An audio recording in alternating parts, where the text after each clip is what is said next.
Okay, so welcome panelists. Thank you for being here on a Saturday morning. I'm going to ask each of the panelists to introduce themselves, and then this is basically going to be a chance for anybody out there who has questions having to do with the expertise of these wonderful folks. I think we can cover a whole lot of territory with these folks. They really know their fields really well. And then we have some chat answerers, so we can use the chat here. Looks like there's a question about the psychology link. So someone's going to check into that. So let's just start with some introductions. You've already met Chio, but Chio, can you reintroduce yourself in case people join us? Yeah, hi everyone. My name is Chio Aoki Kramer, and I am a fourth-year student here at Western. I've been in the honors program my entire time here, and I am in a behavioral neuroscience major. I'm minoring in psychology and the honors interdisciplinary minor. And I've been also working as a student admission representative or a tour guide throughout my 4 years here as well. So I've been getting to do a lot of events. I get to do a lot of tours. I work at the front desk at the admissions office as well. So I get to answer a lot of phone calls and emails from a lot of families and students about the application process and everything. So I'm happy to chat with anybody if they have any questions about student life or the application process for the general admissions process or any other kind of like general Western questions that you may have. But yeah, I'm happy to chat with you all today and happy to be here. And it's really important having that student perspective. So thank you so much, Chio, for being here. Kaimi, would you like to introduce yourself? Good morning, everyone. I'm Kaimi Irby. I am the Interim Associate Director in University Residences OCAS, which stands for Occupancy, Communications, Admin Services, and Systems. So our area is kind of the admissions of housing. I've been at Western for 15 years, in University Residences for 15 years. So anything housing related, send my way, please. Excellent. Thank you. Thank you for being here this morning. Megan? Good morning. Hello, my name is Megan Bryson, she, her pronouns. I'm the Assistant Director with the Academic Advising Center at Western, which is the undergraduate advising center. And we see any students who come to us. We partner really closely. Dr. Linneman mentioned earlier for new students as they come in, they'll meet with honors advisors, and we partner with them on the overall new student advising and registration sessions, which is mandatory for first-year students. And then we're a resource for students throughout their time at Western. Western has a model of advising where we have also advisors within each academic discipline. So when students are declared in majors or pursuing majors in certain areas, we work to connect students with those folks as well. So I like to tell students our team knows a little bit about everything across Western, and we can really help support students along their journey, planning classes, planning for their majors. I've been at Western for 8 years, and prior to that spent some time in the 2-year college system in Washington. I'm a Western alum, both undergrad and graduate. So glad to be here today. Thank you, Megan. And as I said, our students have access to a lot of great advising, in their majors, in the Academic Advising Center, which Megan oversees, and the honors faculty. So there's no excuse for not getting really good advice here at Western. And then you met him earlier, but I want to reintroduce Cesar Mesquita, and from the Director of Admissions, and we'll be able to answer questions. Well, Cesar, tell them what kind of questions you can answer. Very few, because Chio is here to already knock it out of the park. She already said, hey, things admissions. I do have, of course, experience in having done this for almost 25 years in the world of admissions and financial aid. So if your question is more associated with scholarships, that we could toss some softballs my way, I would love that. No, throw the hard balls at him. That would be best. Okay, so these are the folks who can answer your questions. It sounds like most of the students are out in place. It looks like the chemistry link is fixed. Is that right? Students all have the new chemistry link. So what questions do you have? This is a chance to ask. So Anne has a hand raised. Now, in this format, we can't have Anne just say it, right? Or can we? No. So it has to go into the Q&A, is that right? Okay. Yes, you'll have to use the Q&A function. And then Scott, you can either browse through that and then mark the ones that you're answering live. All right. And are these go back farther than just this panel, right? Okay. Did somebody answer the question about the honors prologue already, the timing of the honors prologue? Not yet. Yeah, so honors prologue starts on the Friday before classes begin on Wednesday. And so it's usually a Friday evening and then all day Saturday. And so students can move in Wednesday or Thursday, move into the dorms, and then participate in this thing with their whole cohort.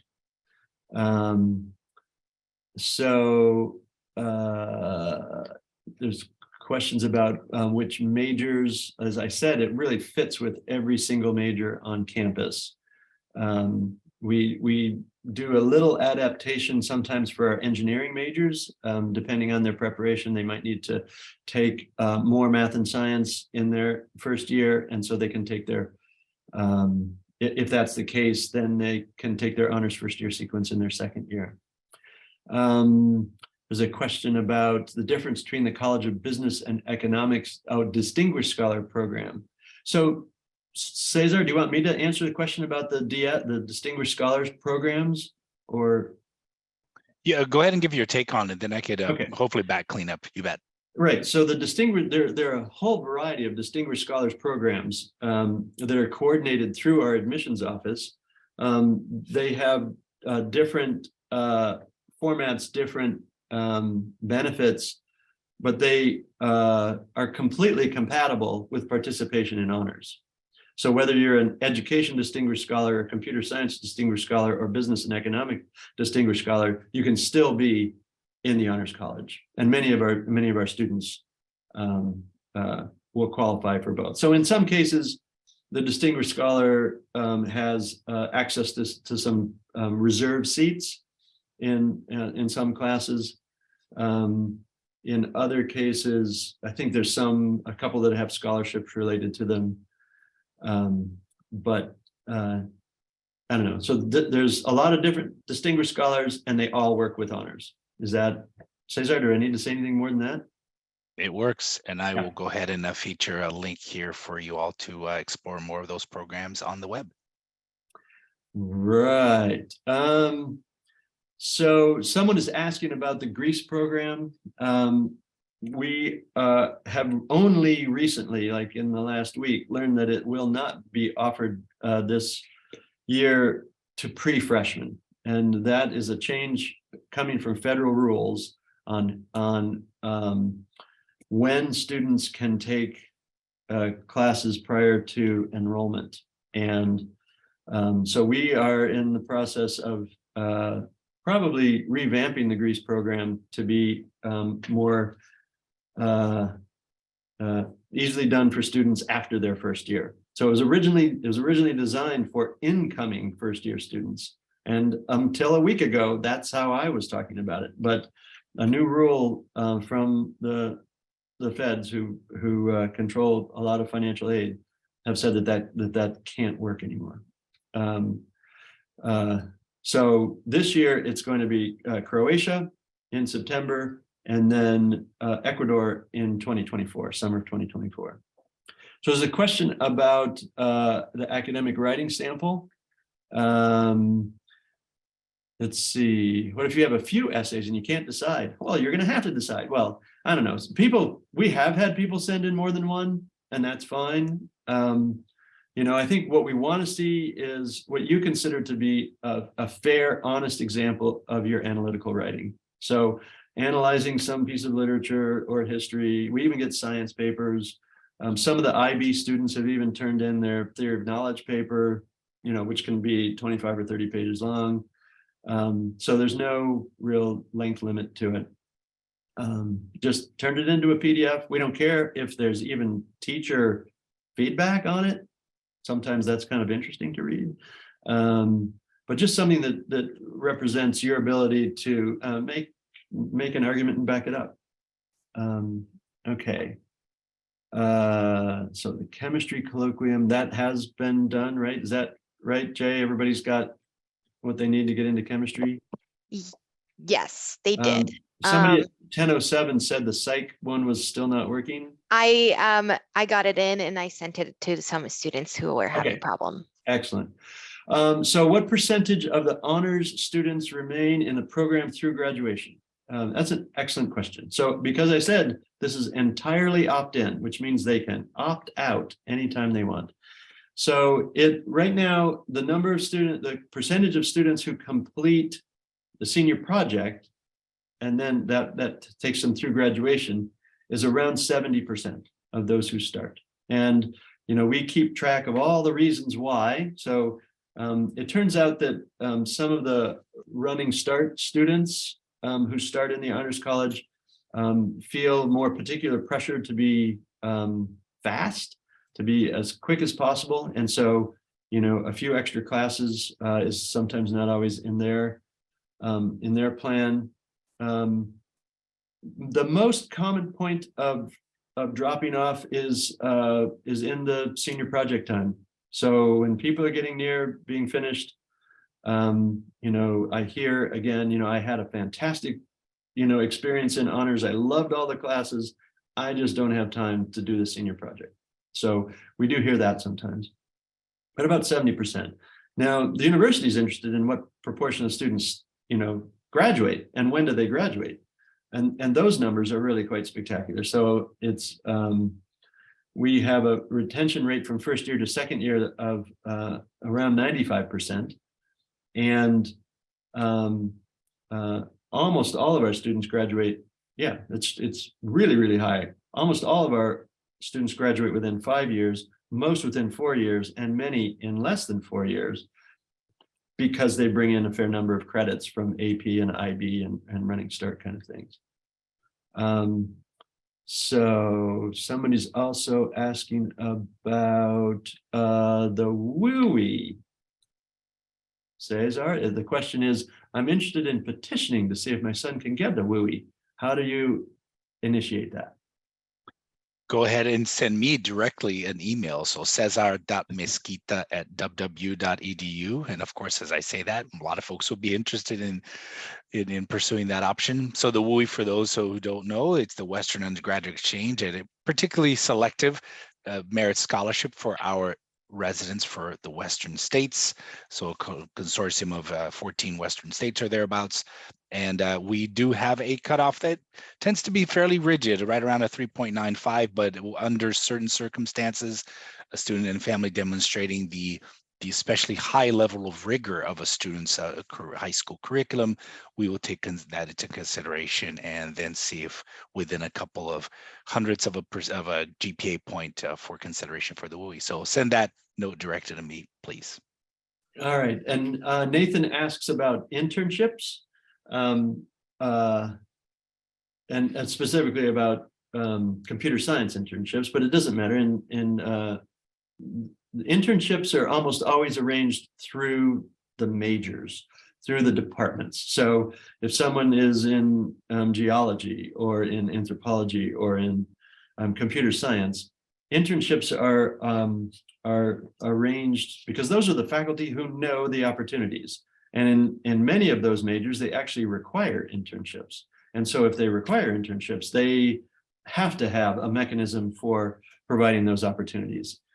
So I know that many, if not most, of the Honors College students are doing internships at various points in their college career. because they tell me about them during advising meetings, but we in the Honors College are not setting those up.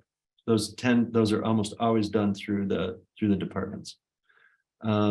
So there's a question here for Chio. Do you want to answer that one? Can you expand a little bit more about the freshman workload? Yeah, for sure. So right off the bat, high school and college are vastly different. In high school, you're used to taking 6, sometimes 7 classes a day. In college, it's going to be a lot different. Like you're going to be taking maybe 2, sometimes 3 classes a day, but it's going to be usually about 3 classes total. So typically that like it's around 12 to 18 credits is what we consider full-time. And so there's kind of like a golden rule, as what students like to call, is that for every credit you're taking, you should be expected to spend about 3 hours of time outside of that class, or including the class, to be able to study. Not all the time is it going to be fitting in that specific golden rule. Sometimes you'll have classes where you just need to show up to class and the work you do in class is going to be enough. But sometimes you'll have classes where you're going to have to be spending over that time. Like last quarter, I was in a human anatomy and physiology class, and all of my extra free time was spent studying for that class. But for the first year, I would say for me, I was a nice kind of like entry in. I didn't come in with too many credits, so I didn't have a nice like cushion above everyone else or anything. I only had about 12 credits coming in. And so I was still just taking and working on my general university requirements, my honors requirements, trying to chip away at the prerequisites for my major that I was interested in. And so typically I was able to have a pretty nice balance. For me, I'm someone who really loves to set my good boundaries between school and my personal life. So for me, it would be I'd go to class, immediately after class, get my homework done, and I'd usually be able to have my weekends, and I usually would cut myself off from doing schoolwork around maybe 6 or 7, because I just know for myself, I don't work well when it gets past into the evening. I know I'm much more of a morning person. I know some of my friends are much more of a night person and they can't work in the mornings. And so that's kind of like the flexibility of getting to choose your own classes, choosing your schedule, seeing what works for you. So yeah, it's going to be up to the students to be able to make sure you have good time management. I think that's something that a lot of students think they have when they come into college, and realize it's something that they can really actually work on a little bit more. So yeah, I wouldn't say the workload is something that's too crazy. Definitely, it's up to the student to know what they can take on and what they can and can't do. Sure. So how would you answer, Chio, the question that we hear so many times about workload in an honors class versus workload in a non-honors class?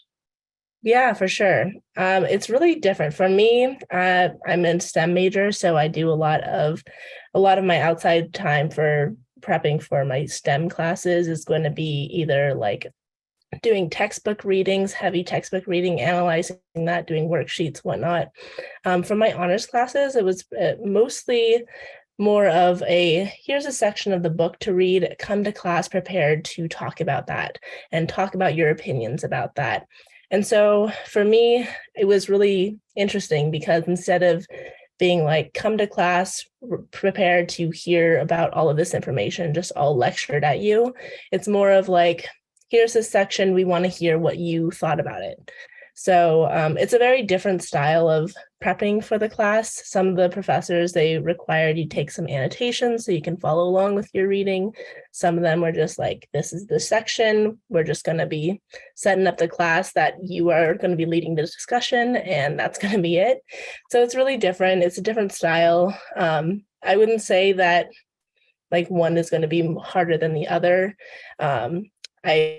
I think a lot of the time my honors professors, for the most part, were more lenient with understanding how crazy my schedule was with other classes. And so it was a little more lenient to having the students lead the discussions and all things like that. So it was definitely a nice balance for me, I think, to go back and forth between my kind of lecture heavy classes, going to discussion-based learning, where you're still getting a different style of teaching, and you're still getting a lot out of the classes and having really cool discussions.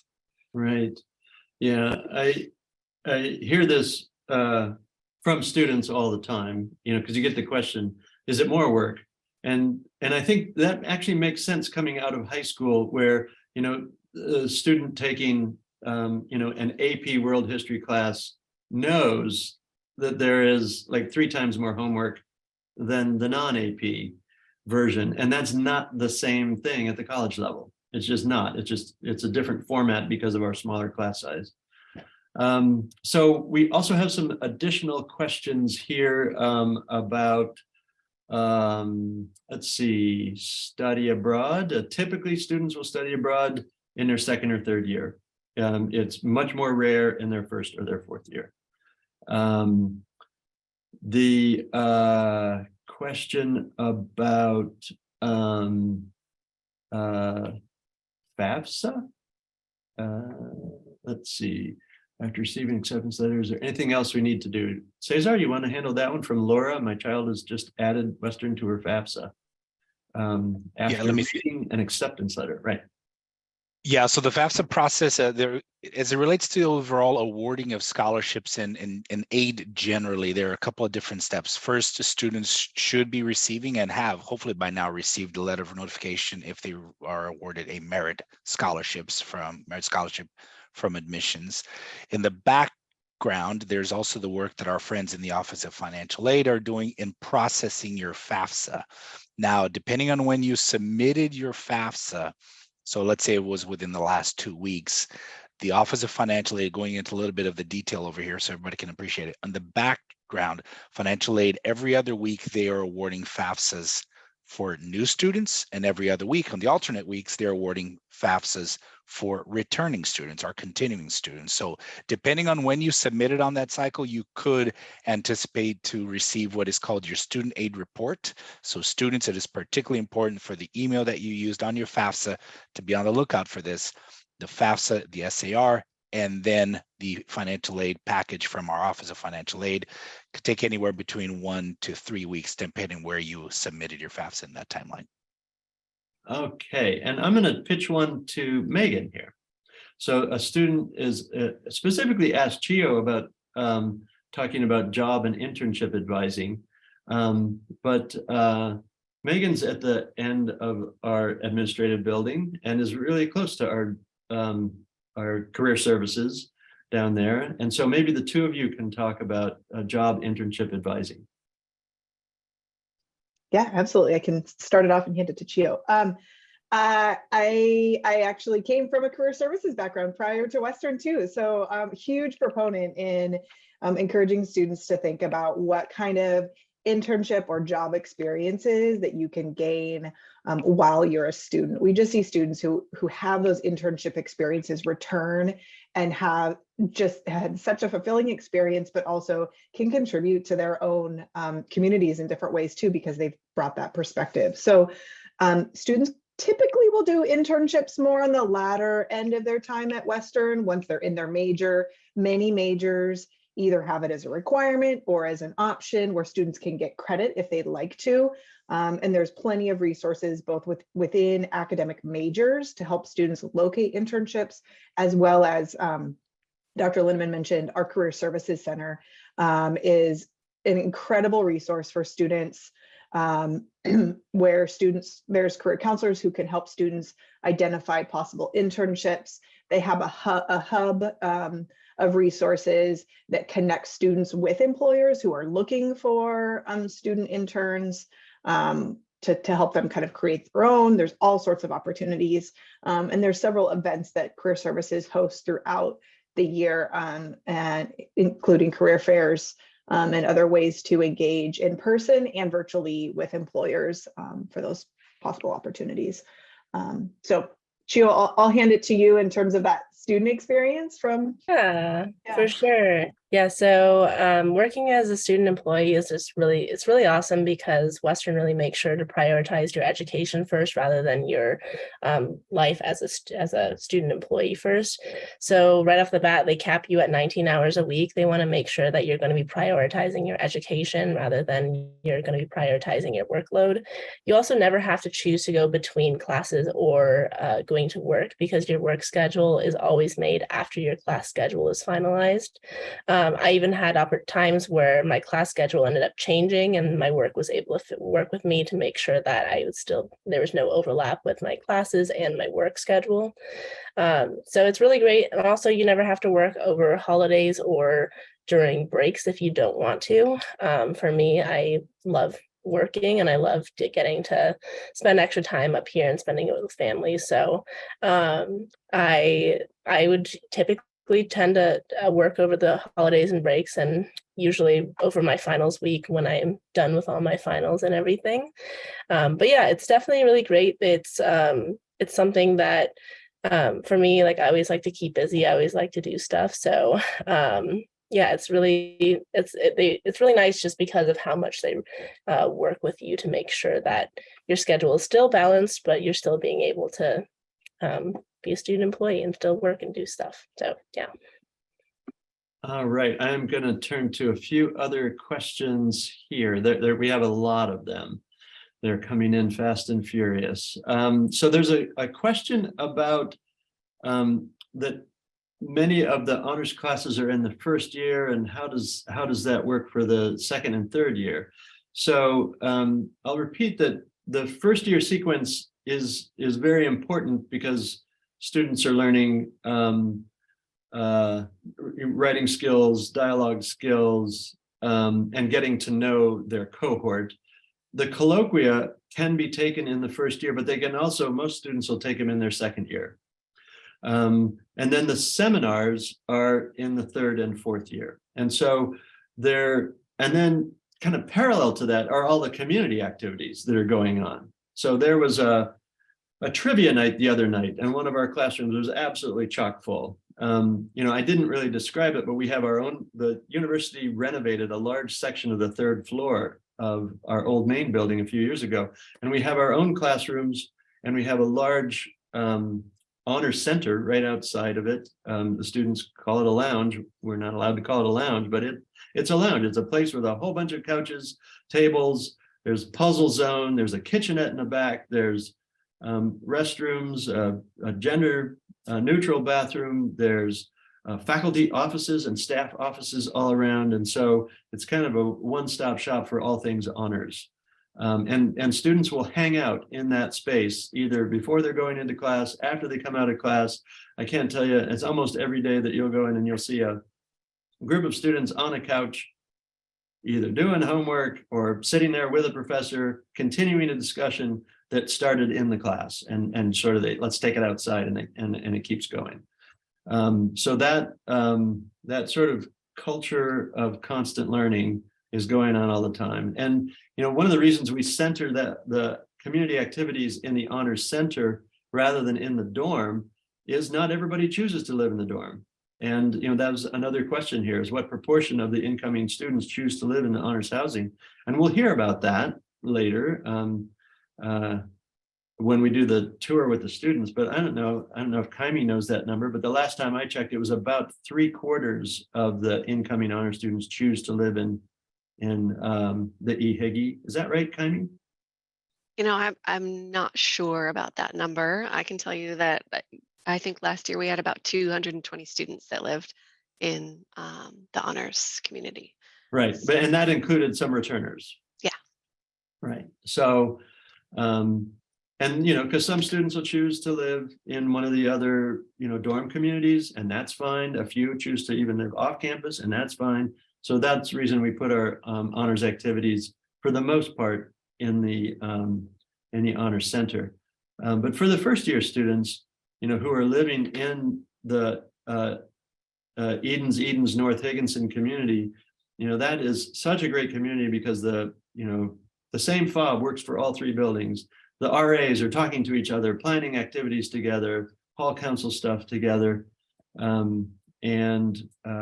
Yeah, well, you'll see this in the student tour. Kaimi, did you know we have students walking around with an iPad? Yeah.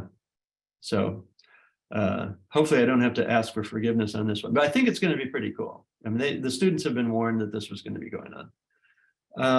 And Eden's is mostly freshmen. There are students who return, as Kaimi was just saying, but it kind of follows the overall university trend of, 80% staying on campus their first year, and then half of that for their second year, and then half of that in their third year, and it goes down. So like I was saying, I hear very frequently that the students will, organize 1, 2, 3, up to 9 friends, and then go find a house or find an apartment off campus, because there's so much housing in the immediate vicinity around Western. Yeah, I would say 90% of incoming students choose to live on campus, Yeah. but 65-ish% of campus is first-year students, and only 30% is returning students. So usually folks do choose to move off for that second year. Yeah, good to know. Let's see, there are so many of these questions coming in. So there's more questions about the Distinguished Scholar thing. And I just want to make sure that that's clear, that the Distinguished Scholar programs are associated with individual majors and are compatible with participation in the Honors College. So they're different things, and they're compatible. So we do have people doing both. So then there's a question about students from Yucatan. I don't know. We do have a lot of students who have Hispanic ethnicity from all over Latin America, but I don't actually know about if anybody's from Yucatan. Let's see, can students choosing not to reside in honors housing still attend Prologue? Absolutely. Yes, in fact, it's a great idea, if you're not going to live in honors housing, to come and meet the cohort during honors Prologue. Let's see, I saw 80%. Yeah. Okay, so Kaimi has answered that question. There's a question about honors. So it's kind of hard to read because the questions are coming in so fast, it all moves. If an admitted student begins in honors and needs to decide to take a year off school, are they able to return? Absolutely. In fact, we assume that an admission to honors will carry over across a gap year as well. And so I think you can think of a gap year as being a gap between high school and college. And so your honors admission will be honored when you come back. But you could also think of a gap year between your first year and your second year of college. And some people do that as well. And so, yeah, if you're in the honors college, you're in the honors college. Okay, so for some reason, all the questions just disappeared. Scott, can you take a moment and clarify real fast what running start and DTA looks like within honors? Great, good question. So I didn't talk much about that middle column when I was talking about different pathways, but if a student has completed an associate's degree at a community college through Running Start, then and has a direct transfer agreement with the university, it means that their general university requirements are considered complete. And for that reason, they don't have a lot of need to take these colloquium classes, which are introductory gen ed classes. And so we still require that they take the first year sequence of classes, but then they jump straight into seminars. So they're taking classes that are still all about thinking and writing and dialogue. That's for everybody, and that is really valuable for everybody. And then they can jump straight into the junior, senior level classes because they qualify for those. So we kind of substitute additional seminars for those introductory gen ed classes. Good question. Can I jump in on that one as well, Scott, just in general? So for students who are coming in with that direct transfer agreement associate's degree, it's also really important for them to kind of push the fast forward button on figuring out a major, because Running Start is wonderful. I participated in the program myself, but what that means is students need to start thinking about a major. And sometimes that's not necessarily happening as they're wrapping up and working so hard on a direct transfer agreement and finishing high school requirements. So know that there's a lot of resources at Western, both with our office and the Career Services Center, to help students figure out their major, because we know that can be a big decision. It's okay to change your mind, but what's important is to take classes within those interest areas in addition to the honors classes that Scott just mentioned. Absolutely. You know, what I tell, so many of our students come in with a lot of credits, some of it through Running Start, you know, with the extreme being the, you know, those with 100 or 110 credits, the associate's degree, but many take some Running Start. So they'll have, you know, anywhere from 1 to, you know, 20 or 10 classes. Western has a limit of 45 credits through AP or IB or Cambridge. And so I think the average student coming into honors is around between 25 and 30 incoming credits. And I tell students that they should think of those credits that they bring in as their kind of special power. And they can use that special power in lots of different ways. They can use it, obviously, to graduate early, to accelerate that time to finishing. But they can also use that special power to do a double major, to add another minor, to take on a new language, to study abroad, to do a full quarter internship. And so using that special power kind of strategically is pretty useful, pretty important. So there's a question about community building for first year honor students. You know, how might it compare to a small liberal arts college? I can try to answer that, or Chio, if you want to jump in. Yeah, I won't be able to like give too much of a direct comparison because obviously I've only had my experience at Western. But I would say that it is pretty nice to have the extra little smaller cohort. Like I said, since I had the opportunity to go to Greece, I was able to even come in with an even smaller cohort of people that I knew already, which was really special. And it's also like really saddening to hear that now that that's different for the Greece program.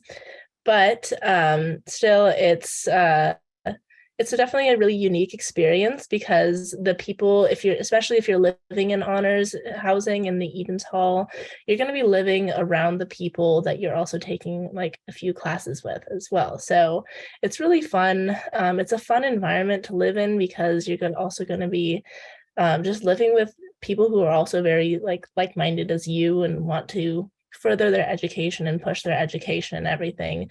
So it's really cool. It's a very unique experience within Western itself.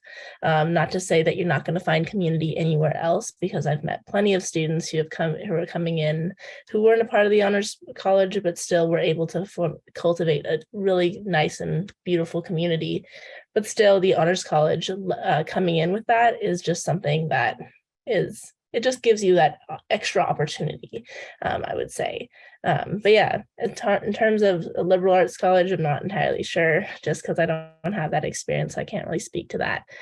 But that's been my experience here at Western as well. Yeah, I can talk about it a little bit. I mean, I was lucky enough to go to a small liberal arts college back when it was affordable. And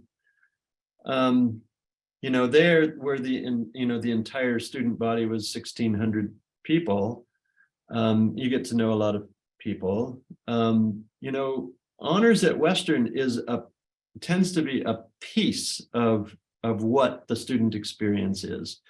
You know, it's one of their many communities. You'll have community associated with your major. You might have community associated with your work. You might have community associated with clubs. You know, Western doesn't have a Greek system. You know, we don't have fraternities and sororities. And so, and the students voted down. They're quite proud of that we don't have that. And they, therefore, the club system tends to be the dorms in the first year, and then the club system tends to be an important part of the social fabric around here. But like I said, our students are, interesting in a lot of different ways. So we have intercollegiate athletes. The women's soccer team won the national championship this year at Division II. And the student who had the assist on the first goal and who made the second goal was an honors freshman. They are on the basketball team, the volleyball team, the rowing team. They're important around campus. I think about 8 of the last 10 editors of the university newspaper, the student newspaper, the Western Front, have been honor students. They're in the orchestra, they're in the chorus, they're in the theater productions. If they find that there's not a club for something that they're interested in, they'll start one. They lead the protests on campus. They're very active and rather well known. So, and then as I said before, we have all these honors clubs, student run honors clubs, and the Honors College basically gives them each a budget, and they do their thing, whether it's book clubs or service clubs, honor student of color group. Okay. So someone is asking Megan to talk a little bit more about fall A&R, about how that works. I can do that. So, and I'll post in the chat in just a minute, the fall A&R link, or Hannah's probably already on top of it. We've just recently announced dates for fall advising and registration sessions. We partner with New Student Services Family Outreach on the reservation system for that. That reservation system will go live early June. So students will be able to go in and make a reservation for so students admitted to honors will be able to go in and make a reservation to attend and participate in an honors advising group, which is staffed with honors advisors and academic student advisors who are typically honor students as well. So it is really a one-day session. The morning portion of it is a group advising. There's a presentation to help students learn about advising resources and policies and all the tools that we have available for them. And then individual advising time for students to hop into breakout rooms. I should say this is all virtual. So if you don't live in Washington or in Bellingham, that is fine. It is a fully virtual experience for students. And then in the afternoon, students are scheduled for a one-on-one 30-minute appointment with an advisor to review any questions that they have, and then to get registered for fall quarter classes. In advance of this, in early June, we also will enroll students, all new students, in a virtual advisor Canvas course that is highly recommended for students to learn and prepare and really get the most out of their advising session that they'll attend. So all the first year sessions begin July 31st and run Monday through Thursday through the month pretty much of August. Again, those dates are all online, and more information will be sent out from New Student Services Family Outreach in the coming months to confirm students. Kami, do you want to talk a little bit about the timing of the housing application and the roommate stuff? Yeah, absolutely. So our housing application actually opened on February 1st. And the priority deadline to apply is May 1st. So you've got a bit of time, but the roommate application, which we call Roommate Manager in the housing portal, is open on March 10th. So you submit an application, and as folks apply, we will process applications and ask you to pay a housing deposit if you have confirmed your admission. And once you pay that deposit, you'll have access to Roommate Manager. And you can go in and search for incoming students or other students that have the same interests as you. You can put in your bio that you're interested in honors housing. Or if you're not interested in honors housing, that's okay too. You can search for roommates and pair up with other folks that have those same kinds of interests as you.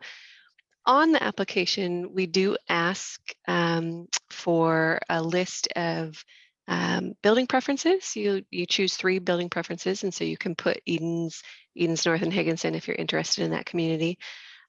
We also ask you to choose a themed community if you're interested in that as well. So we'll get a list of folks that have said they're interested in honors housing. We'll give that to Scott and team, and we'll compare lists throughout the season. Then once folks are all set to go in the honors program, and we start our room selection process in July, you'll be routed in the right direction to choose that community. Yeah, another thing that is on my list to mention is that the Honors College will set up a Discord. They set up a Discord each year for admitted students. And this year, it looks like it'll start near the end of March. So there'll be about a month for students to use this Discord in a way that young people do these days to help find each other. And so it's an informal kind of way for roommate matching that can take place. And so if you're admitted to honors, you should get information starting on March 29th about the honors Discord. And it'll basically be for the cohort. There's a new question about single rooms and can they be requested? So that's a Kaimi question. Sure. So less than 3% of our rooms on campus are designed single rooms. So you can certainly say in your application that you're interested in that option. We do reserve quite a few of those for students who have particular accommodations for that type of room. But you absolutely can ask for that. There are a few single rooms in the community that might be available.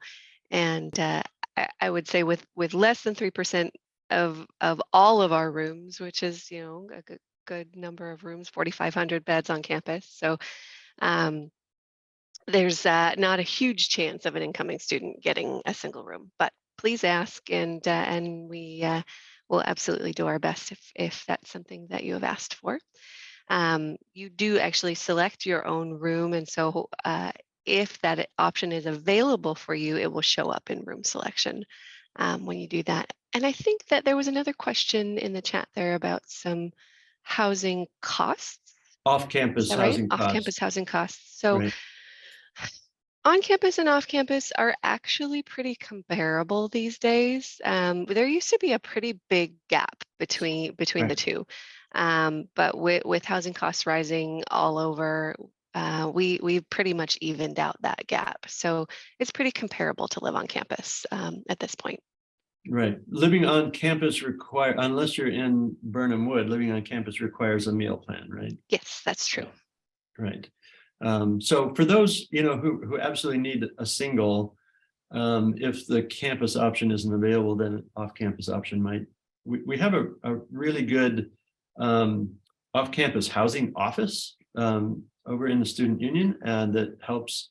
They do info session. They do things about leases and working with landlords and roommate finding services. But that tends to be something that our students take advantage of, you know, at the end of their first year when they've been living in the dorm to find, you know, housing afterwards.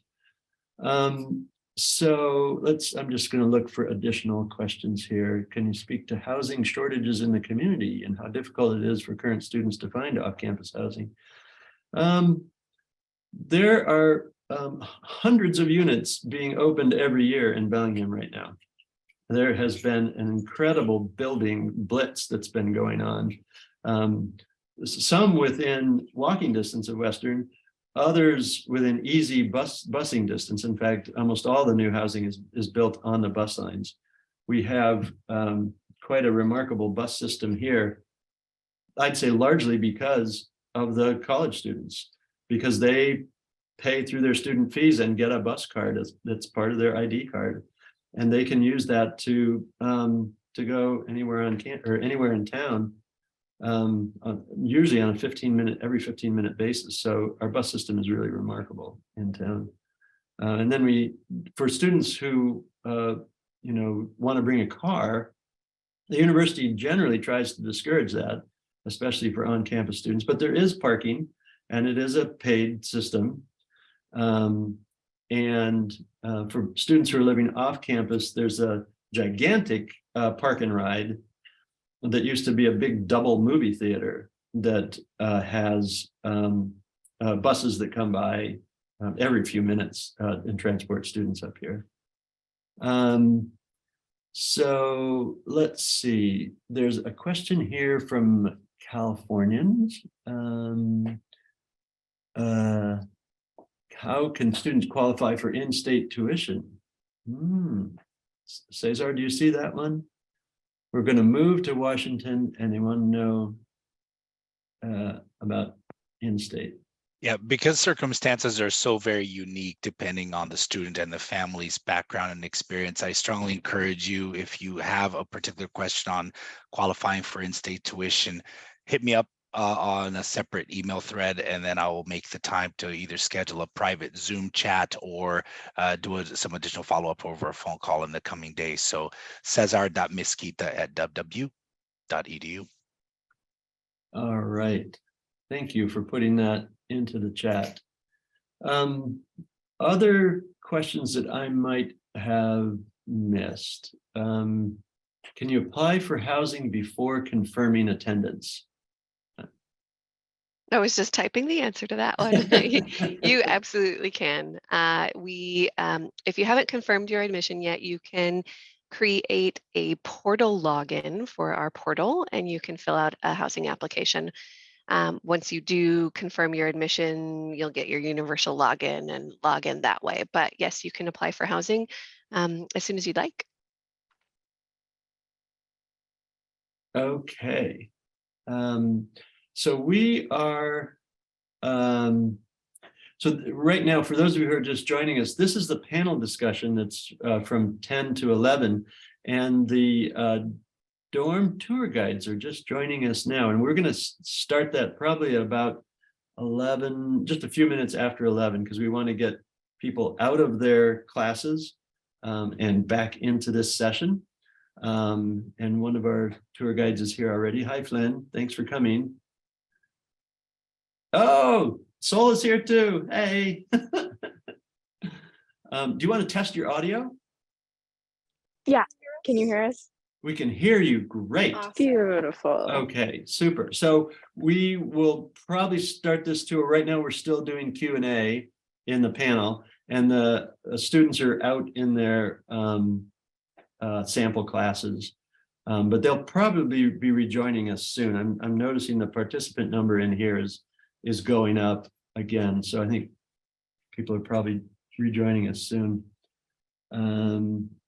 If anybody has joined us from the sociology class, apparently I'm to say that Dr. Ten Eyck computer crashed and sends his appreciation and thanks to the students who were in the sociology class. So he didn't get a chance to say goodbye, I guess is the bottom line. But Dr. Ten Eyck is one of extremely popular teacher here in sociology. All right. Let's see. There's another question about confirming WUI. Looks like Ashley is answering that one. Okay, and there was another question about in-state, out-of-state tuition, and that is something that Cesar invited you to talk to him about it. Okay, Kirsten's making note in the chat that for the panelists to share their name and their email contact information for any follow-ups. Yeah, I can do that. I'm pretty much the easiest person to find around here, because if you just go to the honors website, it's kind of all over, but I'll put mine in here right now. Right on. Anything else, Megan? Do you have anything else that you would want to say to, students, prospective students, their families about Western? Thanks for the time to be here today. I think that's so important to be exploring and seeing what options are. It's an exciting time. Know that there's a lot of folks that are here to help you along the way. Western's a great place. So this is behind me, what I look out in my window. I'm not joking. So it's a beautiful place to be too. It's right there right now. Right there. It is a little bit chilly today, I will say. We have one of these, what used to be pretty unusual. It happens a couple times a year where we get air coming out of the Great White North in Canada. And,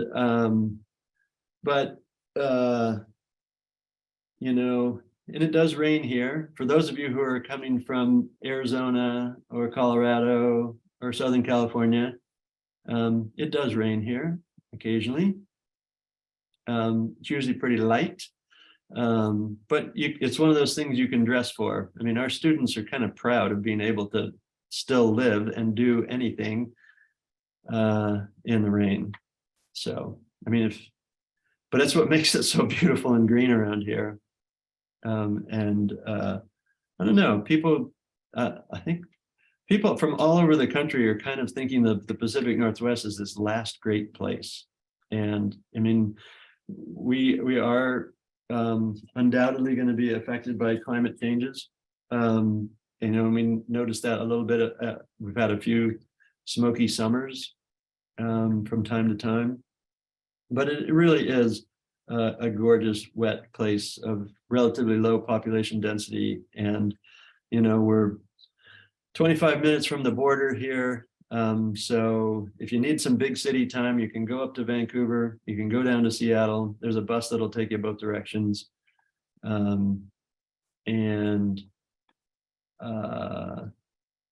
It's pretty darn great. I mean, if you're into skiing, we have mountains. If you're into mountain biking, we have some of the best in the world. If you're into sailing, we have a bay right here. We have a big long lake called Lake Whatcom and a student-run facility that has a boathouse, and you can check out the sailboats, you can check out the kayaks, just show your ID. It's a pretty great place to call home.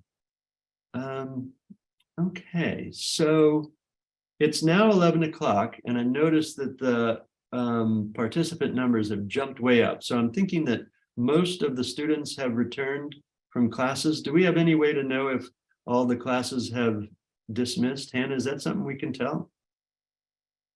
Jay is checking. I know there's at least one class that is still going. So that tends to be it's not a problem. I mean, it's a great thing if a group of people are so involved in a conversation that they've lost track of time. But it does happen. So it looks like chemistry is still going. They probably started a little bit late, but hopefully they'll get back in here soon. So because we have so many people, can we do introductions right now? Can we have Flynn and Sol introduce themselves? Can I want to do that now? Can I make a quick announcement real fast? Okay. I know. Okay, so because we're going into the Edens North End Hall dorm tour, I know there's a ton of questions, as always, about housing.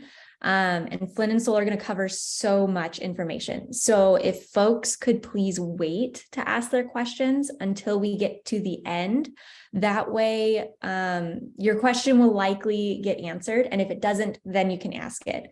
But that way the Q&A doesn't get flooded with 50 plus questions, some being the same.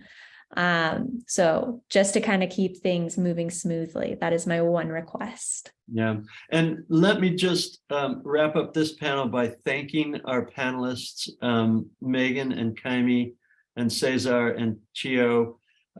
You have answered so many questions that I know many people have. So thank you for doing that. And again, their contact information is in the chat if you want to ask housing questions or advising questions or career service questions or admissions questions or financial aid questions.